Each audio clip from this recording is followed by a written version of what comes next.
Okay, it's extremely nice that you come by and see us here in Mike's Badhuistheater, because we're rehearsing now for our premiere for next week. Since last time Lulu was here making a lip about entertaining Mr. Sloane, we've had so many questions about who is this Joe Orton, and what is this play, and why are you doing it? You know, after you've done Hello Hello and you've done your Blackadder and you've done lots of comedy stuff, why are you doing a serious tragic comedy? You know, well, the reason is this fact that Orton was an extremely interesting guy working in the 60s. It's a play that's got the problem of sexuality and about the idea of a man who is basically mad, who a boy and a girl fall in love with.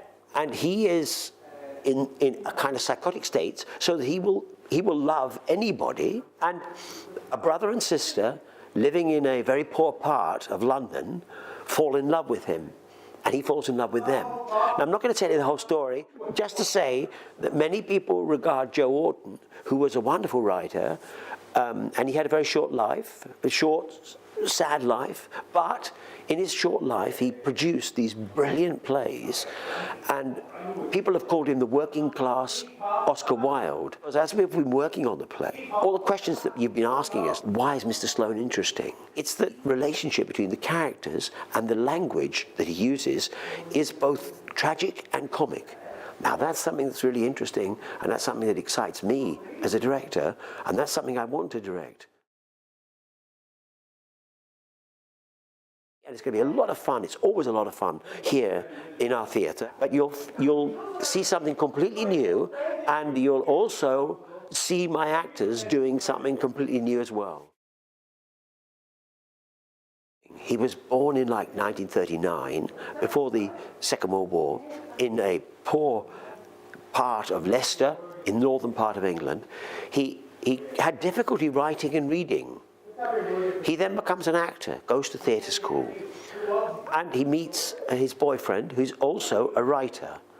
The writer lives with him, and at that time, in that period in the 1960s, homosexuality as such was a crime. There was still capital punishment. So there was no community which would support people. It was all individuals living in fear of being criminalized. So he actually went to jail as well, and he came out of jail and he writes these plays, which are emotional and very beautiful plays and comic plays about the way that he was experiencing life in the 1960s. Now, what's interesting is that 6 months after he wrote this play, capital punishment was abolished and homosexuality was decriminalized, and a new government came in. Many people say it was probably because of the artistic scene created by this guy, Joe Orton. He's a very interesting man, and I won't go into it now, but you should examine him yourself. So come on by. You'll have a great time.